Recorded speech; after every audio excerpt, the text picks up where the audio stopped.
Hello everybody, just tooling around out here in the shop, and I was going through my lumber pile, and if you'll see my earlier video, I showed you that I finished the lumber rack, and found what I think is a piece of 1x6 oak.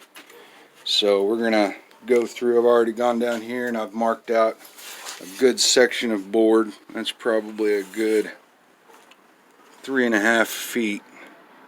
Good usable oak. And then down here I've got a little bit of a split end, but I can trim off this broken end here, and that'll be about a 1 inch by 4 inch usable board, and that'll probably be a good 28-30 inches. I can probably repair this split down here.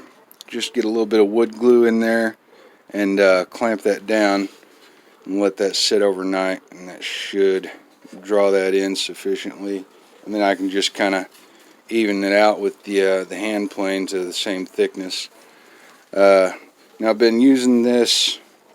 It's an edge cut guide for my circular saw, but it's also a straight edge. So I've been going down along here and how I identify good usable board. There's no gap until you start getting down right about there. So you can see I put my pencil mark right there, and then as you come down here, there's really not much gap until right up about there, and that right there can be planed down. That's not too bad right there. So I went ahead and marked it there. Now I'm going to take my straight edge off here and use this framing square, and yeah, we're going to pull this out a little bit. Alright, got my framing square right there alongside the mark. Okay, and it is flush up against the bottom. That's the important thing. You want one straight edge, you want one flat end to reference another at least. And remember our pencil sharpening tip from yesterday. Got that chisel pointed lead on our pencil, and we can just use that to run right along that square, and it marks exactly where you want it.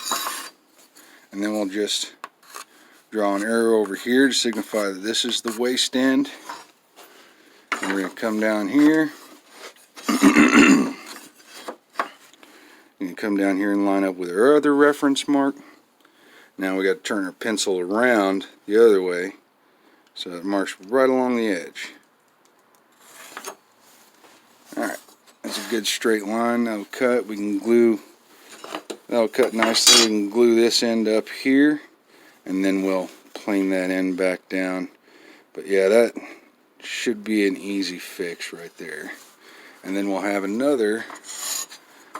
Also, with your framing squares, if you get the aluminum ones, you can plane those down to a flat surface and use those also for a shorter version of a straight edge.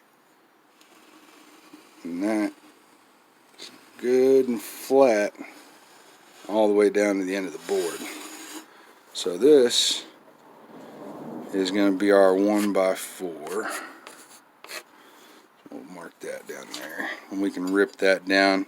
And we got probably a good 1.5 inches of usable material right here, so we'll go ahead and mark that as a 1x1,